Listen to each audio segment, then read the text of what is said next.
नमस्कार दोस्तों, हमारे चैनल पर आप सभी का फिर से हार्दिक स्वागत है और आशा करते हैं आप सभी लोग कुशल और स्वस्थ होंगे। आज हम बताएंगे कान्हा जी की छठी की कथा के बारे में और जानेंगे क्यों की जाती है लड्डू गोपाल जी की पूजा। तो अगर वीडियो पसंद आई हो तो लाइक, शेयर, कमेंट करें। चैनल पर नए हैं तो सब्सक्राइब करें, साथ में बेल आइकन को दबाना ना भूलें। आइए शुरू करते हैं कथा। पौराणिक कथा के अनुसार एक बार भगवान श्री कृष्ण के परम भक्त कुंभन दास थे, जिनका बेटा था रघुनंदन। कुंभन दास के पास भगवान श्री कृष्ण का बांसुरी बजाते हुए चित्र था। कुंभन दास हमेशा उसकी ही पूजा में लीन रहते थे। वे प्रभु को छोड़कर कभी भी कहीं नहीं जाते थे। एक बार कुंभन दास के लिए वृंदावन से भगवत कथा का बुलावा आया।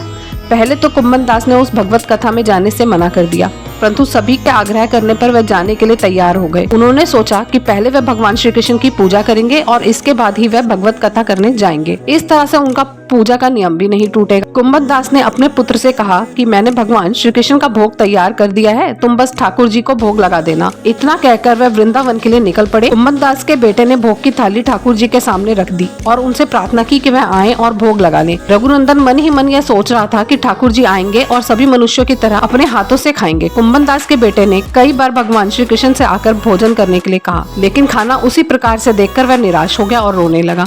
उसने रोते रोते भगवान श्री कृष्ण से कहा कि भगवान आप आते क्यों नहीं हैं? आकर भोग लगाइए। उसकी पुकार सुनकर ठाकुर जी एक बालक का रूप लेकर आ गए और भोजन करने के लिए बैठ गए, जिसके बाद रघुनंदन के चेहरे पर मुस्कुराहट आ गई। वृंदावन से भगवत करके जब कुंभन दास घर लौटा तो उसने बेटे से प्रसाद के बारे में पूछा।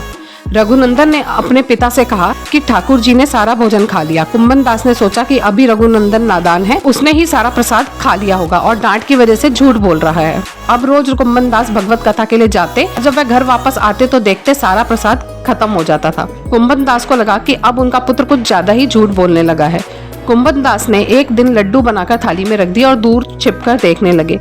रघुनंदन ने उस दिन भी रोज की ही भांति ठाकुर जी को आवाज लगाई और ठाकुर जी फिर से एक बालक के वेश में कुंभन दास के बेटे के सामने आ गए। रघुनंदन ने ठाकुर जी से खाने के लिए कहा, जिसके बाद ठाकुर जी लड्डू खाने लगे। कुंभन दास जो दूर खड़ा इस घटना को देख रहा था, वह तुरंत ही आकर ठाकुर जी के चरणों में गिर पड़ा। ठाकुर जी के हाथ में लड्डू था और दूसरे हाथ का लड्डू खाने ही वाले थे, लेकिन ठाकुर जी उसी समय वहीं पर जमकर रह गए। कहते हैं तभी से लड्डू गोपाल के इस रूप की पूजा की जाने लगी। कहते हैं कृष्ण भगवान की छठी के दिन जो इस कथा का पाठ करता है उससे कन्हैया प्रसन्न होते हैं और श्रद्धालुओं की सारी मनोकामनाएं भी पूरी करते हैं। आज के लिए इतना ही। कथा समाप्त। धन्यवाद।